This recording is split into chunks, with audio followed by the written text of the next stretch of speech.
Welcome to the Caro Kirsch podcast. My name is Caro, and this is a video podcast where I like to talk about cross-stitch.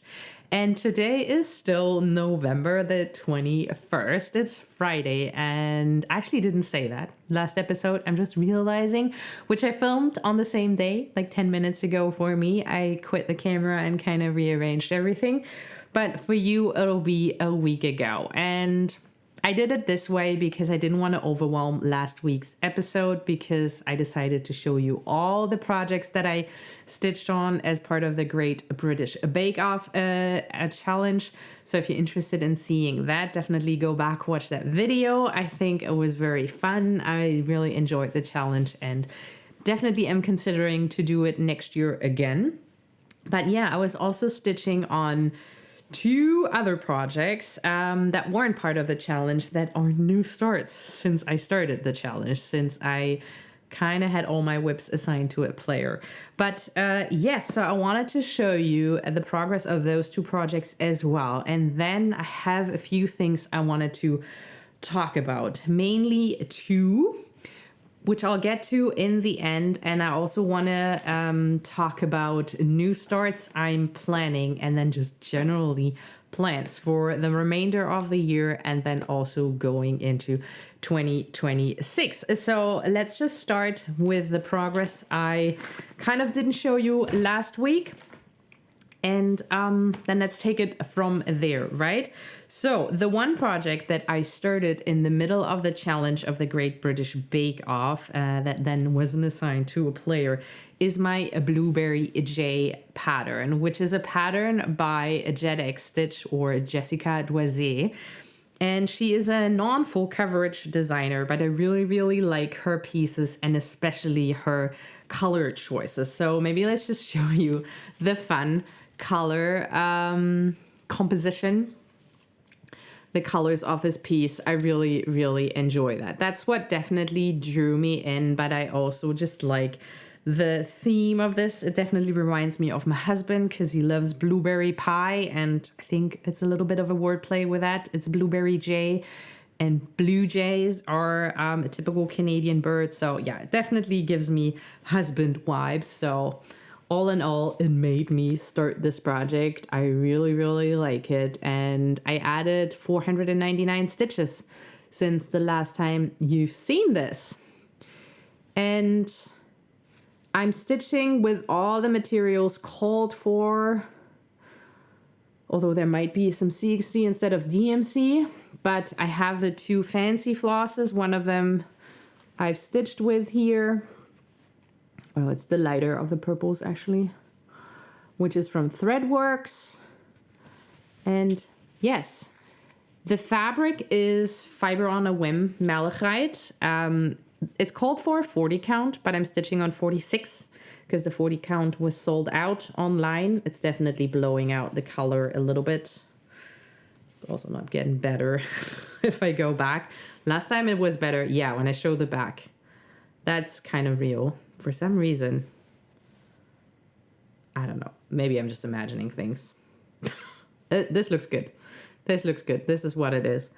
So yeah, 46 count. That's my first project on 46 count. I'm stitching my Nostalgic Tarot on 40 count, which is also kind of dark fabric, which is already a bit of a challenge. But yeah, this is a nice outdoor project, which now in winter is going to be a little bit difficult.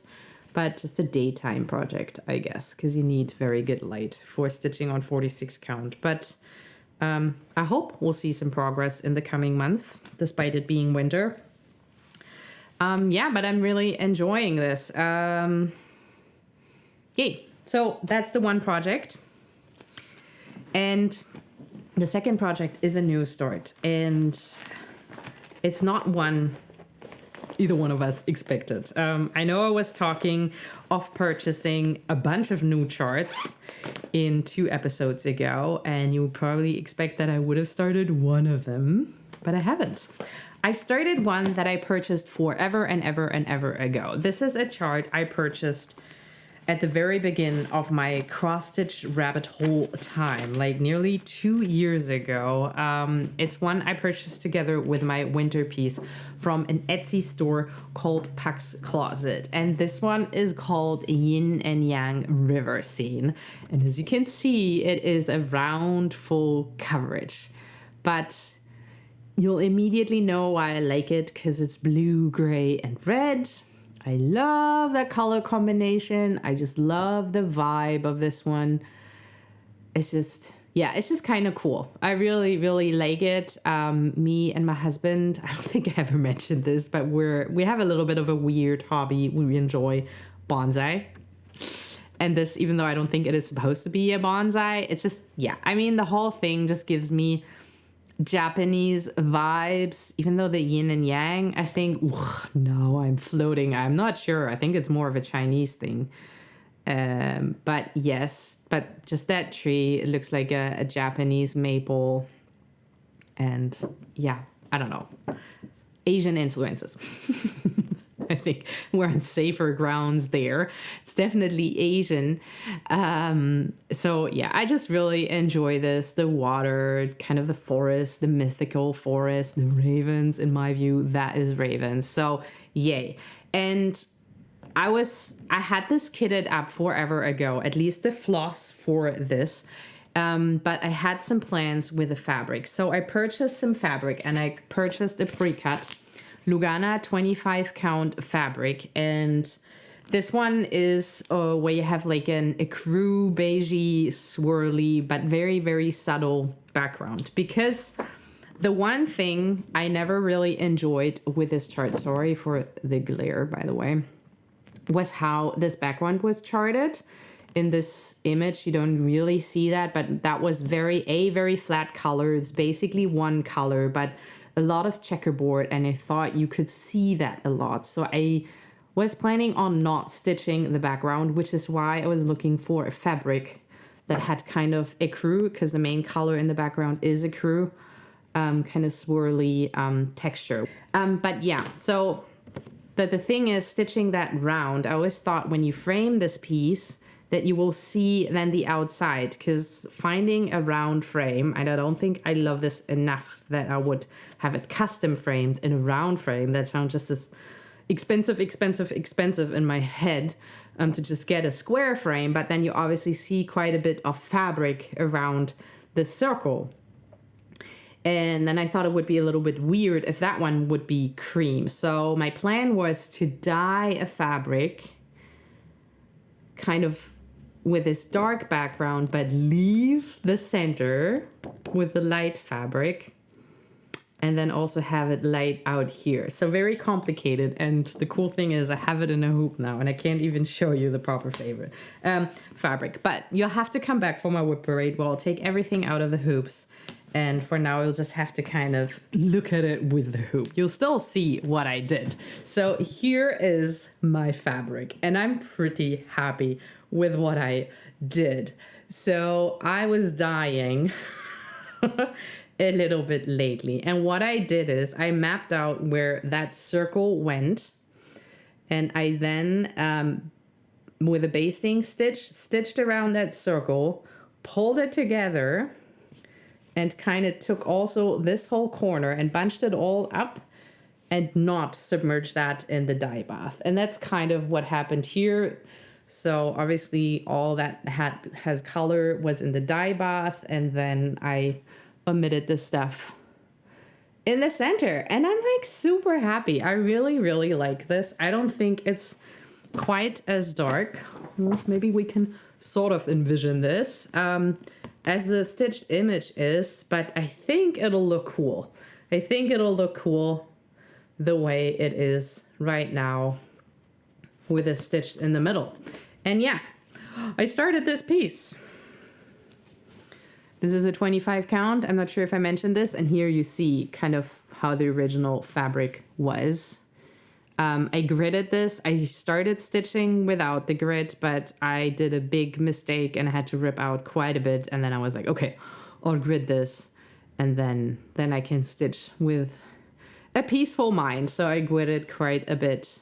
And now I started in the middle, naturally because it's a circle and I want to land quite in the middle of what I dyed. So yeah, so here's where I am. And now let me look up how many stitches did I actually do. So I did 824 stitches on my new start. Yin and Yang river scene, and I started right in the tree, which is exciting. And one thing that I was planning, and I don't know if you can catch that. Yeah, no, I don't think the camera is picking it up, but I substituted, because this line here is obviously the dividing line of the yin and yang, and I substituted with metallic thread. And I'm actually crazy enough to do Kreinik, because I had the Kreinik, because I got some Kreinik when I did the Lola Crow Sal. Do I have the Kreinik here? No. Where I substituted like minuscule amounts of the frame of that deadly aquarium. And yeah, I'm substituting for now just one color, which doesn't go all the way through. But I think it'll be okay. I was thinking of maybe, because there's a bunch of different kind of light browns that go along here. I think it's like the 3862, 63, 61.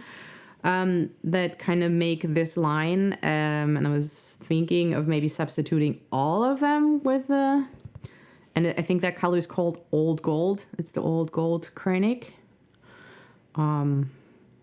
But for now, I think I'm just doing the one color and then see where we're at. But yeah, I'm very excited. I really am enjoying this. I'm stitching this 1/1 full cross with DMC. Hang on, I'm stitching this one with CXC actually, because I am curious to see how the CXD with quite a bit of confetti looks on the 25 count full cross. And also this one isn't huge, this project. I don't have the number in my head now, how many stitches are in the project, but it's definitely not very big. So it's just the white circle, right? That I'll be stitching. I think I'm really excited. I'm so excited about this color. Like, this is so up my alley. I mean, this is blue-gray galore. I really like it. I'm super happy with how this dye job turned out. But as I was dyeing this, and honestly, I was actually starting to dye because of something else. And then I was just like, hang on, I still have this project.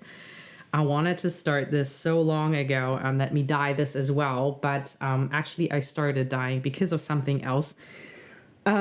Because of that other chart I was telling you about, and that you probably expected me to start, is that Snowman Cottage from Gecko Rouge, from the Gecko Ami, where I only have the chart, but not the kit.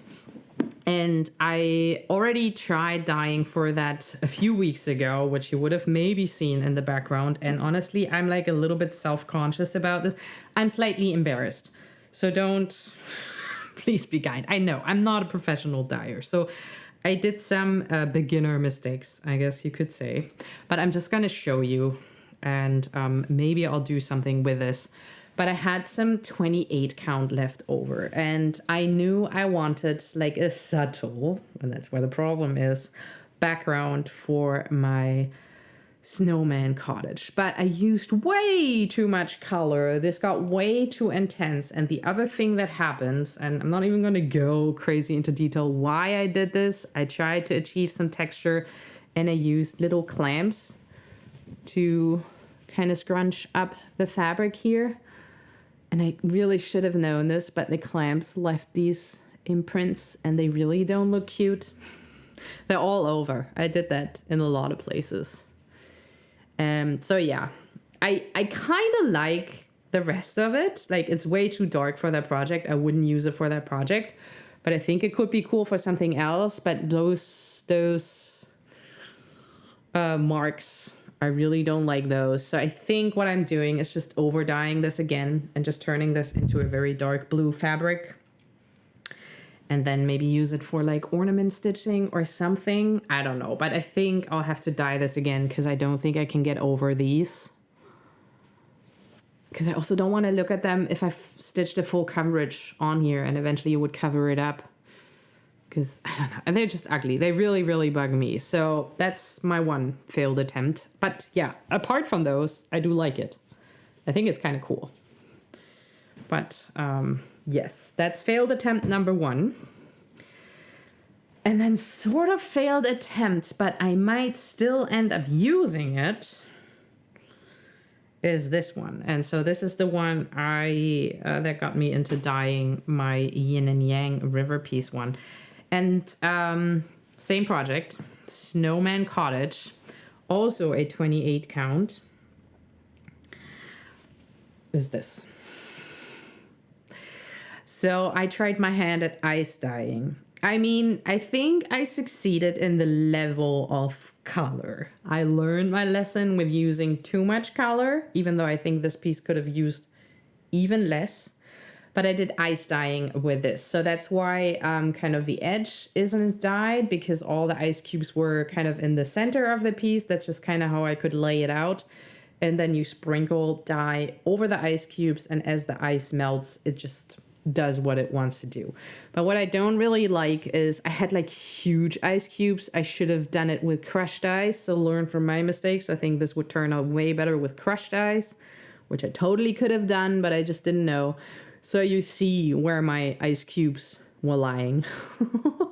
And I don't really like those. But the thing is, I would stitch a full coverage on this, right? So you wouldn't really see. The one area in that piece, and maybe I'll show you the mock-up of the piece, is the very top where you have the snowy landscape. And what I'm thinking, maybe, to just kind of stitch the dark blue lines that define the fields, and then the actual snow-covered fields I would not stitch, and kind of just let the background come through. So that would really just be the top bit of, maybe, I don't know. Let me try it to, like, it would just be in this area here. And I don't think I had as much here because I don't have these huge imprints from my ice cubes up here. So yeah, I might still stitch my snowman on here. This is again a 28 count. I'm not sure if I said that. I would do this 1/1 full cross with DMC. I'm not the biggest fan of 28 count, but the only other 28 count, and that's what this piece is still left over from, is from my Lunar. And I enjoy the 2/2 full cross, but I hate the 2/1 tent. But I think 1/1 full cross is less bulky than the tent. So I think I'm willing to try that. And the cool thing is, with you using DMC, this project uses a lot, not all, but a lot of the same colors as my Pumpkin Spice Cottage does. And since I'm stitching that one on 25 count 1/1 full cross, and I bought the kits for 2/1 full cross, I have basically double the amount of floss I need for the Pumpkin Spice Cottage. So it'll be super nice. I would just steal from the Pumpkin Spice Cottage the colors I need for this, all the ones that aren't in that kit I purchased, which I could show you, actually. Let me show you. That's the colors. I don't know if I grabbed them all, but that's the colors I'm missing. There's surprisingly still more blues. And then a few like oranges that I only have in CXD for the house, I'm assuming. So yes, that's my plan. I was shopping around, and maybe if you know of the perfect piece, like I'm thinking this color, right? I'm thinking like blue, gray. Who am I? But on an opalescent. Like that would be my ideal fabric. Like either 25 or 28 count opalescent, and then like a soft texture blue-gray. That is kind of my ideal fabric. But yeah, I can't really find anything here. I mean, ideally it would ship from Germany, but I mean, if you guys have an idea, just let me know. No matter where it comes from, I can still think about that then. But yeah, in my kind of shopping around Etsy with shipping from Germany, I couldn't really find exactly what I was looking for. So I haven't purchased anything yet. And the thing is, I kind of want to start this together with Anna again, just because it's so similar to the pumpkin spice. And we were talking about this and kind of found this together in a way. And her plan is she wants to bring her pumpkin spice cottage piece to 10% and then start this one. And her goal is to reach that this weekend. As a time of filming, it's still a week until then, but I matched her in the goal of getting the pumpkin spice cottage to 10%, which actually I didn't mention last week, but the progress you've seen last week did, like, that is 10%. I hit that goal. So now I can safely start this, even though I didn't set that goal, but I was just like, okay, Anna, I'll go with you because I'm like 0.1% away from the 10%. So yay, I got there super fast. I think she has a bit more work to do. So I'm cheering her on. But yeah, so she will start it this weekend if all her plans go to plan. I won't be making that because, as I said, we're away.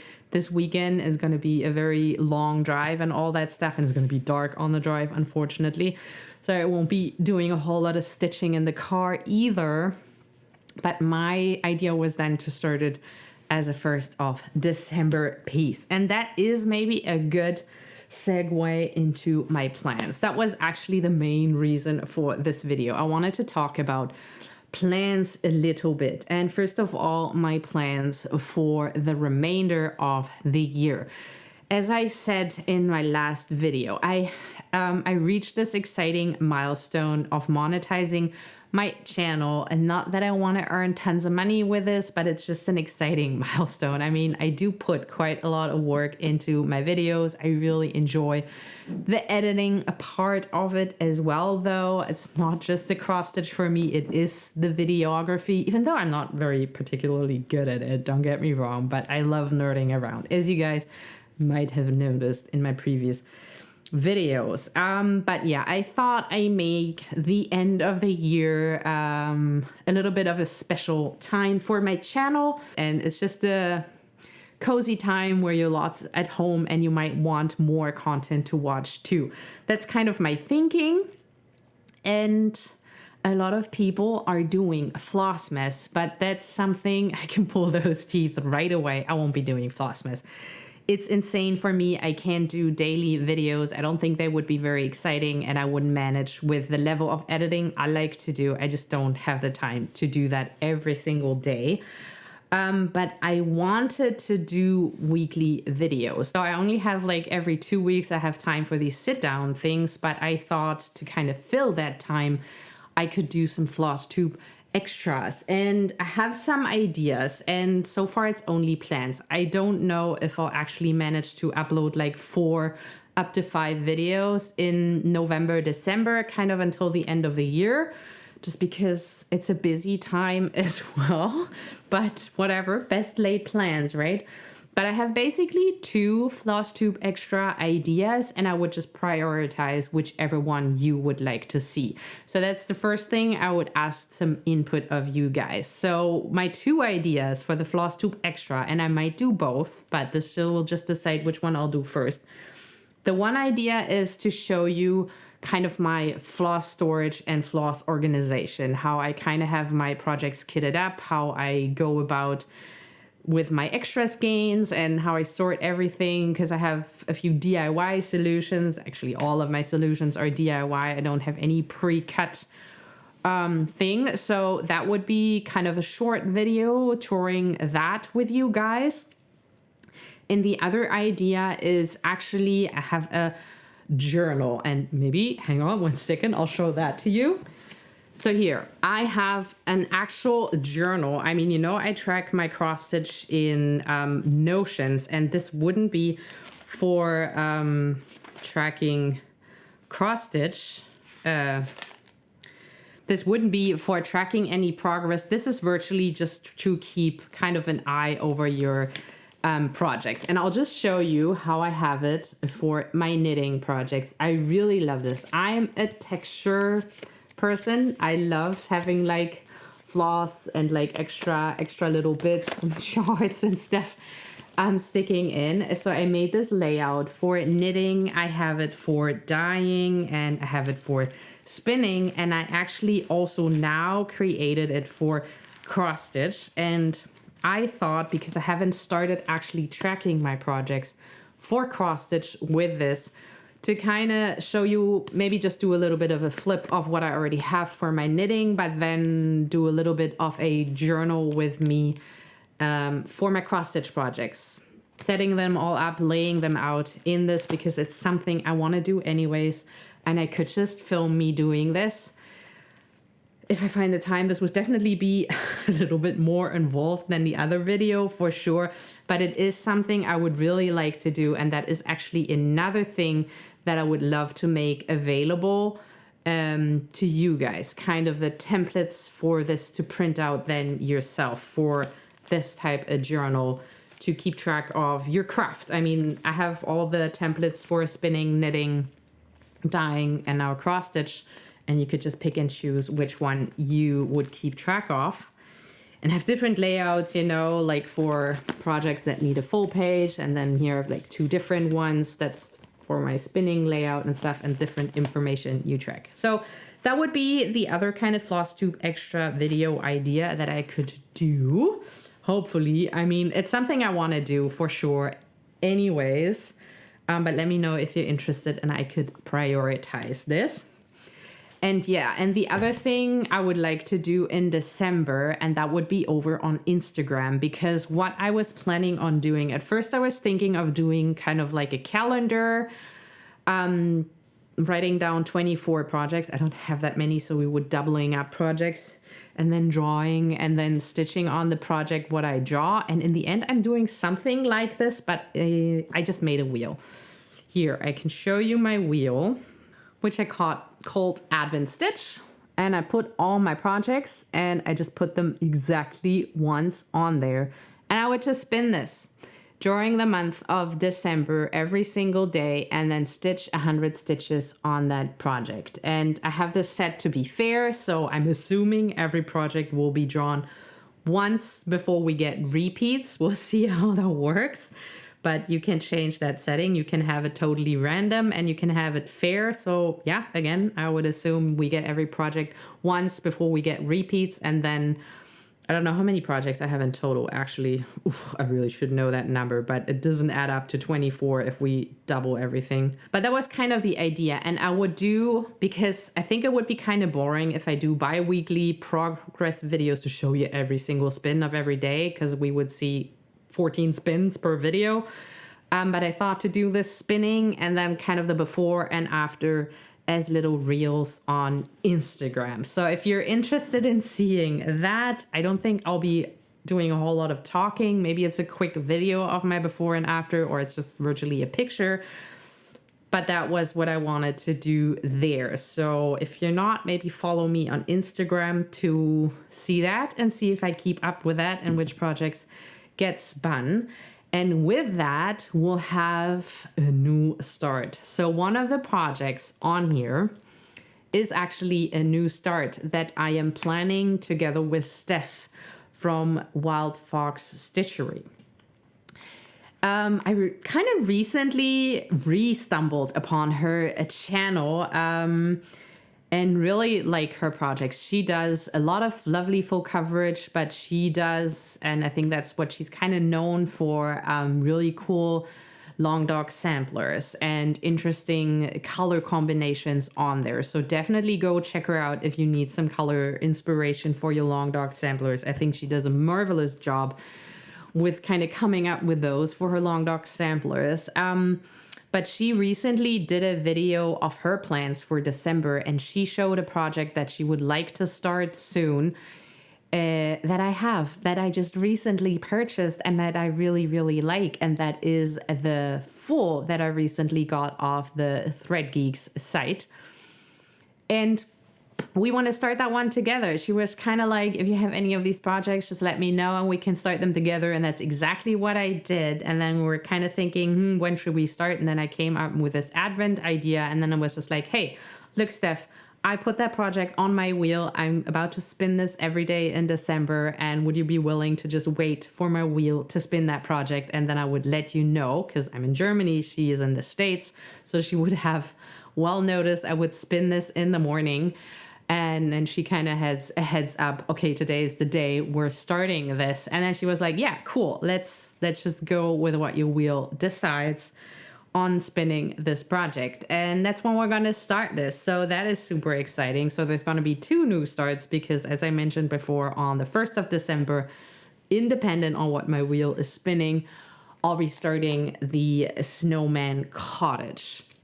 But yeah, that is the plans for December. And my plan for the year 2026 is actually fairly simple. I want to bring back the Finish Friday because I did that in the beginning of 2025 and I really, really enjoyed it.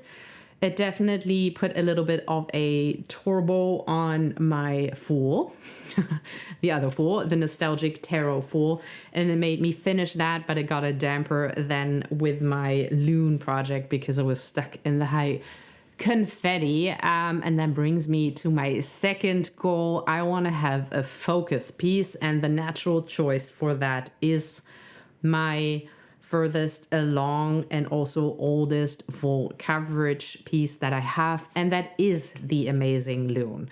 But learning from last year, knowing I got stuck on that project, doing the Finish Fridays and then not doing it anymore because I didn't feel like stitching all this project, I want to change my method on that one. The one thing is I want to switch to 1/1 full cross. Maybe I should say that first. Currently I'm stitching 2/1 tent on the 28 count in the Loon, and I want to switch that to 1/1 full cross. I think that will already reduce the bulk and make it a little bit easier to stitch in the full coverage in the confetti areas. And then I want to try to stitch that Royal Rose because the way I was stitching the neck portion, which is crazy confetti, it was so thick and I was just randomly placing stitches in the end. I had zero clue, like none of the layout of the stitches I needed to do in my app lined up with the holes I could see that were still available there. Technically, I still need to put in stitches in that neck area. To my eye, it's completely filled out. There is no room for any more stitches. So it was just a mess towards the end. I'm a little bit worried that the rest of the Loon will turn out the same and then it won't look good. So I want to be a little bit more strict with the area I'm stitching so not to get lost and lose track of where I'm stitching and not make too many mistakes. Because, I mean, I definitely think you can fudge it in full coverage for sure, but only to an extent, I think. So, yeah, that is my game plan. I really hope it works. It would be great if I could finish it, but I did the numbers. In order to finish the Loon by the end of next year, I would need to do over 1,200 stitches every single week. And I just finished the Great British Bake Off where I had to stitch around 1,000 stitches every single week on my Witcher piece, and I did it, but I was crazy happy to be done with it too. And not have to do that anymore. And that was only a span of like 6 weeks in the end, or maybe just 4 or 5 weeks. So I don't think I would last through the entire year. So I'm aiming for a finish. I guess I'll start with that goal, but as soon as I realize I'm like, ugh, another 1,000 stitches on this, I guess I'll just be like, whatever. I just want to bring it still forward and maybe do 500 stitches per week or something. So we're going to start with a 1,200 stitch goal per week on that project. But as soon as I realize I'm like not doing it anymore, I'll probably take a week's break or something and then reduce it to 500 stitches in the hope of still moving it forward at least, because I do want to get it out of my whip pile and just have it done. So yeah, that is all my plans that I have. Just really quickly, since I am talking 2026 plans, many people are doing the hate sale, but I am not. I was very close to doing it last year, actually. I really enjoyed the Deskins chart. And I still do, and it is available on the website. So that might be a chart I stitch eventually, but clearly I did not do it for last year. And this year, the charts just really didn't call my name, and neither the charts that are kind of up for the stitch along nor the reward charts. I know many people got drawn in by the you only have to finish one page in order to get an Amy Stewart chart. But as you guys know, I've never shown you any. I haven't once started. I'm not that big on the Amy Stewart chart for one. They're like huge usually because they are so full of detail and they have a rainbow color story. And as you guys know, I love my blue, gray, and red pieces. So I'm not one for rainbow, but that just comes down to personal taste. I can see why people love this. It's just fun to stitch. I'm sure they're fun to stitch, but yeah, I'm just not interested in the finished result. So that's all I have to say to that, really. But what I really wanted to talk about at the end of this episode is something that comes in waves and comes and goes. And I actually did a few notes on because it is a bit of a sticky project. But since I mentioned 2 videos ago that Thread Geeks is retiring a bunch of charts and that they have a sale and that I purchased quite a few charts, and back then I wasn't aware why they are retiring so many charts. But since then I've learned not why they're retiring them, but I know what they're retiring. And that is their human artists. And I must say I was quite disappointed when I learned about that. I wasn't aware of that. Back then, I still would have purchased the charts that I did because they are from the human artists that they are retiring. But it appears that the only artists they are keeping and that they are also releasing new charts of are artists, companies that create artwork using AI as their main tool. One thing I wanted to say about Thread Geeks, and that I was quite disappointed when I learned that they're retiring all their human charts, is because I really had a high opinion of them, and it's not quite as high anymore, to be quite honest, because as their name suggests, they're like Thread Geeks. The charts that they offered were quite niche, in a niche market, you know? They have quite dark and gory images. They have a lot for like video games and like book series characters and artwork inspired by that. I know there is other companies that also offer those types of charts, but Thread Geeks was definitely zooming in on that, and they were catering to a niche market and were a good alternative. And it's something in the very beginning I was like overwhelmed by all the charting companies that are offering charts. That's something I remember Thread Geeks for. They're kind of geeky, a little bit off-center choice of charts, which I appreciated them for. Offering variety to the otherwise more mainstream, cutesy, lots of colors. There's nothing wrong with that, but obviously it's just nice if you have more variety in the charts being offered. So yeah, but the reason why I haven't really talked about this topic too much yet, it's just a difficult topic to position yourself in, because with the way the whole digital art and the digital world works, there is so much information all of a sudden that is kind of hidden and you don't really know. Like, one AI chart isn't the same as the other AI chart, because like if I'm thinking where do I position myself in how I think about AI charts, is like, I guess the very bad and the very easy decision is I would not approve of somebody earning money off a chart that is created in a way I'm just putting a one phrase prompt into an image generating AI algorithm, create an artwork that has whatever in it, and then it looks like it's done by the artist X, Y, and Z.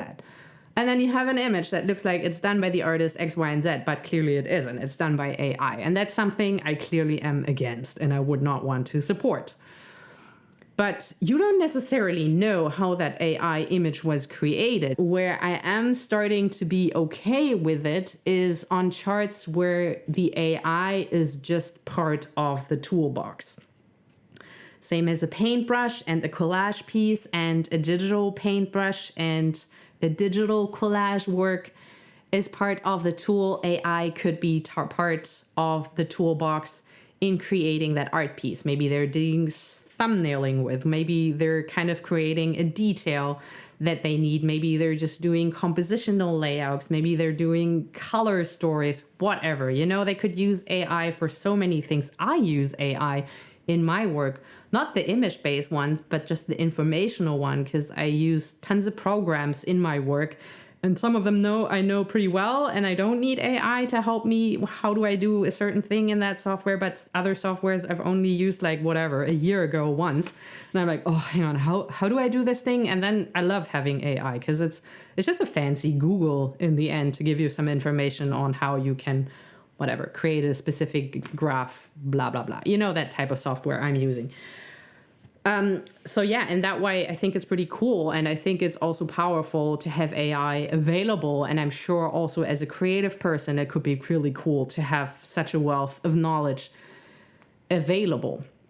But yeah, it's definitely the question of how much AI did go into the creation of a specific chart. And as a buyer, especially now in the whole world of cross-stitch, you don't necessarily know how much AI went into the creation of that piece. And that's why I find it so difficult to position myself. Like, do I support this or don't I support this? And I guess an example is a very recent purchase of mine. So Heaven and Earth Designs, they have a Artist of the Month limited edition chart. I don't know if that's a regular thing they're doing, but they have one going right now, and it is by the artist Peggy Collins, and it's called Mythical Mermaid. And I saw them tease that artwork or the chart on the Facebook group. And I looked at it and I really, really liked it, but then I kind of just brushed over it and was like, no. But then I kept coming back to the chart and I was just really drawn into it. It is very green and very red. It's not my typical blue red. It's more a green red, but it's a very aqua green. But I purchased the chart, right? I looked at the colors. There's only, I think, 8 or 10 blues in it, and the rest is all like greens and reds and browns and blacks. But yeah, I really, really liked it. And eventually I caved. And the reason why I liked it so much was just the colors. And then that fish. I really loved the pike in the top left corner. And initially when I looked at the chart and then started zooming into the chart, was just thinking I'll buy the chart and then just stitch that pike. For some reason, I just really love the area of the pike. But I also love that red hair that's floating in the water off the mermaid. So I wanted to keep that in too. And then my mind just started spiraling and thinking and whatnot. What if I start cropping around and moving stuff around in the chart and kind of making it work for me the way I like to do with charts? But yeah, I was zooming into the piece and then I realized, ooh, there is AI in it. There's for sure AI. There's definitely some areas where there's some weirdness happening. And then I was like, no. Because I don't like it. I don't really particularly love the whole AI thing, but then I kept coming back to that image because I loved it so much. And then I actually had a conversation with AI about that chart and asked, tell me how much AI is in this chart. Please look up the artist. What can you find about the artist? And what can you find about this particular chart? Tell me how much AI is in it, basically. And then I had a bit of back and forth information exchange with AI and looked up the artist myself on like Instagram and her gallery page and stuff. And yeah, that artist is a real artist and she is a digital artist. I think she started as a photographer, like her very first like posts on Instagram are like more photographs, but she eventually quickly moved into digital art, and she openly admits of using AI. But as I was describing before, she says that she's just using it as part of her toolbox. Again, I don't really know how much is AI and how much is herself, but she says she uses AI as part of it, but then she heavily edits after. But it is part of her process. This image is, I hope so, but that's exactly it. You know, I'm not sure. I don't really know. Nobody says what exactly her process was. I can only work off of what you can find online, and Heaven and Earth states AI as description of the image as well. So there's definitely AI in it. I don't question that. But yes, in the end, I want to keep the fish for sure. The fish is going to be part of it, and I want to keep the hair. And I can show you just a very, very crazy rough mock-up of what I'm thinking, because I don't like the mermaid. I'm going to edit out the entire mermaid, and I'm going to put a second fish in there, one with like super flowy long fins, and that's what the hair is going to be. And that's my plan, and I'm like super excited. And that's basically when I caved and was just like, okay, what the hell? I'll just buy the chart, and if I just end up editing around with it and creating a new chart and be happy that it looks kind of cool and never end up stitching it, that's okay too. But yeah, so that's my new purchase, my new AI purchase.